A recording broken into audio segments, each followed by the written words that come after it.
Now let's think a bit more about like the specifics, the many ways in which we can make a difference.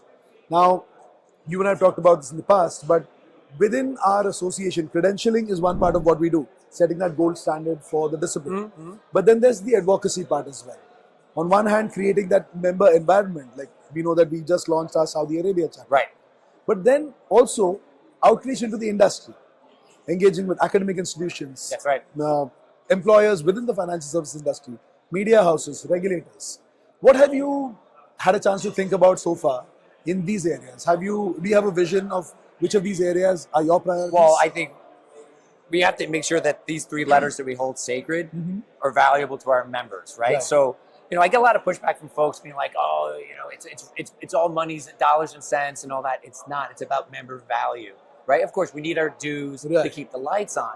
But in your dues, what you put in your dues, it's the advocacy work, right? We need to speak to regulators. So think about 20 years ago, what Ralph was able to pull off. That's okay. We in the U.S. we need that to happen across the globe, so the rest of the world gets buy-in into what we do. Exactly. So that way, their investor base can improve on their returns. So there's more trust in the financial markets, right? So within your dues, it's not just, oh, you're getting a newsletter and maybe you're getting a discount on this and that. Which you are. Right? Which there's nothing wrong with that. What I'd like people to know is that there's a lot behind the scenes work that's going on. So that would be on the advancing of the charter, on the regulator stuff, right? But the other end would be the academic partnership program, right? Putting together the material, having people on staff to be able to do that does cost money. And getting into the universities is a big thing for me for the next couple of years, because that's part of the long game.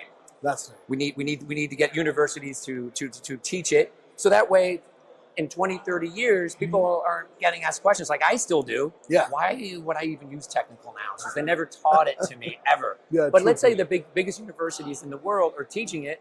There's never that question, what is this? And it's voodoo. It's not. There's so much academic work out there to say that it is valuable. But we need to really push that forward, like big time. And I guess the other way that we can advocate for the uses of technical analysis, like you said, those industry outreach programs. So with industry outreach, what's important there is it's also part of the education part of it. So part of what I've done over the last 30 years is I have to continuously educate. Who am I educating? I'm educating my clients. Why should you buy my work? Why is technical analysis useful? Okay, fine. The other end of my education with clients, it's with my salespeople. They have to know how to sell technicals. So they also not only have to sell it, they have to have buy-in on it, right? So on a microcosm, that's what I do, and a lot of sell-side analysts do already. Now, what if we did as an industry, right? As an association, we go to different firms and say, let's have a teach-in. Yeah. Let's talk about it. I mean, each of us in our own firm, right? People want to learn. Yeah. They're hungry for knowledge. This is such a competitive environment, and information's coming at you so fast. And everybody wants an edge. I always use an analogy. It's kind of like, would you rather play piano with one hand, or do you want to play with two? That's fantastic. But if you want to play chopsticks, that song, you can have your friend play with you. Now you have four hands. That sounds beautiful, right? True, yeah. So if we can empower people, whether or not they become a charter holder or not, at least we are giving them the opportunity and showing them what's out there for them. So we have to do work on that as well. So to educate, it's not great, get your charter, but even you don't get your charter, at least you've been exposed to. And that's right. And then you bring up something that the director of a business school that I went to recently brought up very interestingly. She says, so I was talking to her about the CMT program and how technical analysis is a career skill and whatnot. She pauses me for a moment and says, you know what you're talking about is a skill that helps folks protect themselves against market risk. Sure. At its heart, that's what we do. That's right. But my students are all going to earn a salary. Should not all of them learn the skill?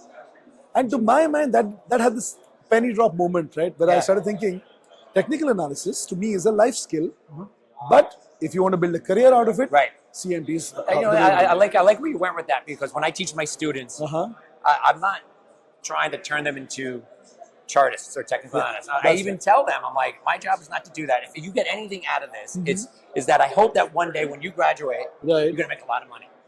And you're going to need to invest your money. You need to set it up for your retirement and all that. Right. What I'm teaching you in this class should help you achieve those retirement goals on Right. your own. You can have your own financial independence. Right. Again, I'm not trying to convert people into technicals, but if you have a couple tools, like if you understand how you can minimize your drawdown risk by being a trend follower, that's fantastic. And then after that, when you think about the compounding of returns underneath that situation, it's fantastic.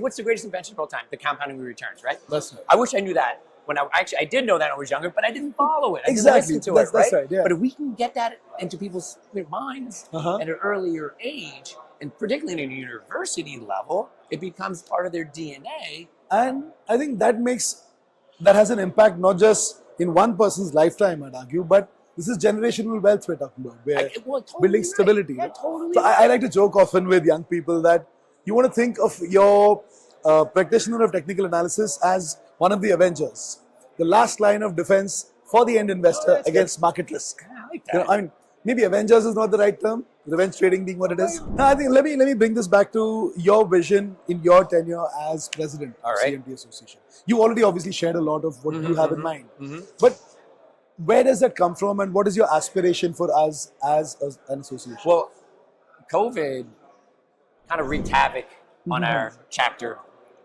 programs, right? And that was a big part of my upbringing within the community, okay? And we hear from our members, please bring it back. Please bring it back. That's so true. So we're going to bring it back, and we're going to bring it back better, right? We're going to give folks an opportunity to have in-person meetings again, and also virtual meetings. Now we can do that pretty seamlessly. And that's important because I want it to be like a grassroots effort. I want it to almost be, I won't call it like a marketing campaign, but we need to spread the word. We need to make people aware of the association and those three magical letters. So from the chapters, we can do that.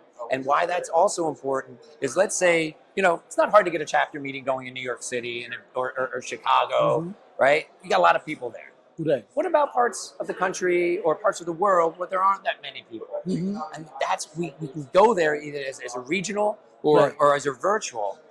We have the technology now for everyone to create a community. So that's a big part of what I want to do. And then again, it's not just about networking in those situations. It's about helping each other out. I had a client that did this. How could I have done this better? Or I had a trade that blew up on me. I did something wrong. What would you have done differently? Exactly. And you pass on this institution knowledge from one person to the next. So that's why I think the chapters need to come back together and get that going. And it was not our fault. It was just how COVID was. And but here's the opportunity, and I think for the benefit of everyone who's watching, I must say that you and I had this conversation in 2023, just off of the long-range planning meeting, and we have been doing work in this space as well, right? And so now we are in a position where we have the processes in place, we're putting together the tools. You and I went through the tools that we've looked at also. Soon enough, we'll be able to create for all our volunteers the opportunity to set up their own local community meetings with ease. And then that vision is on its way to come true. Well, the thing is like, if you think what the end goal is, so like Ralph at the conference the other day was saying phase 1 was like domestic US stuff. Phase 2 now is global. If we're going to go global, like really go global, you need processes in place, right? You need to streamline things. That is correct. And being on the board, initially I got on, I was like, why isn't this stuff getting done? Right? But then I sit down and talk to you, you're like, whoa, it's a lot harder than it is. It takes but the infrastructure is now in place. That is true. All right? And I'm confident we're going to get it off the ground, and it's going to be very, very, very successful. But then think about the other processes that are in place. One thing we try to stand out from other societies or just in general is that we're ethical. We're ethical professionals, right? So we really need to let folks know, like, we trade, we do this, but we do it from an ethical perspective, right? So we have an ethics committee, we have all that. We're working on the processes to make sure that people are doing their work from an ethical perspective. And I admire the work that you've been doing in also getting the ethics and standards group of not just kind of active again, but raise its own game. In that, so we've spoken about ethics and the do no wrong principle. But at the same time, one of the things that I like that Forum told me that you guys have discussed with her is also think of the standards. What represents the right standards of behavior of a member of our association? Listen, we need everybody wants confidence, or you need confidence, I should say, in the financial system. Right. And we can play a role in that as well. If we That's are right. all ethical, we're doing our part on that. That is correct. So we have to maintain that and even improve on that, Mhm. whether it's tested in the curriculum or through policies to make sure our members are adhering to those codes and standards. Right.